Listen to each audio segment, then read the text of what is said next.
பன்றிக் காய்ச்சல் தொடர்பான இரத்த ஆய்வு அறிக்கையை தவறாக வெளியிடும் பரிசோதனை கூடங்கள் மீது கடும் நடவடிக்கை எடுக்கப்படும் என்று சேலம் மாவட்ட சுகாதார பணிகள் துணை இயக்குநர் ஜெகதீஷ்குமார் எச்சரித்துள்ளார். சேலத்தில் செய்தியாளர்களிடம் பேசிய அவர், மருத்துவர்களின் பரிந்துரை இல்லாமல் யாருக்கும் பன்றிக் காய்ச்சல் குறித்த சோதனை செய்யக்கூடாது என்றார். பன்றிக் காய்ச்சல் தொடர்பான இரத்த பரிசோதனை மேற்கொள்ள ஒரு சில ஆய்வுக்கூடங்களுக்கு மட்டும் அனுமதி வழங்கப்பட்டுள்ளதாக ஜெகதீஷ்குமார் கூறியுள்ளார். இதை மீறி செயல்படும் ஆய்வுக்கூடங்கள் மீது கடும் நடவடிக்கை எடுக்கப்படும் என்றும் அவர் எச்சரித்துள்ளார்.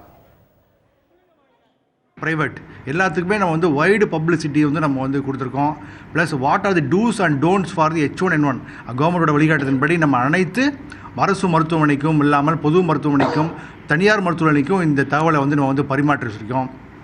இப்போ குறிப்பாக இந்த லேப்ஸை பொறுத்த வரைக்கும் only category C patient has to be tested.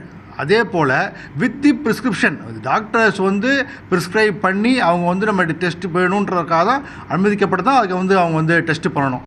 இதனிடையே கொடைக்கானலில் உள்ள உணவகங்கள் மற்றும் மளிகை கடைகளில் கலப்படத்தை தடுக்க திண்டுக்கல் மாவட்ட உணவு பாதுகாப்பு அலுவலர் ஷியாம் இளங்கோ அதிரடி ஆய்வு மேற்கொண்டார்.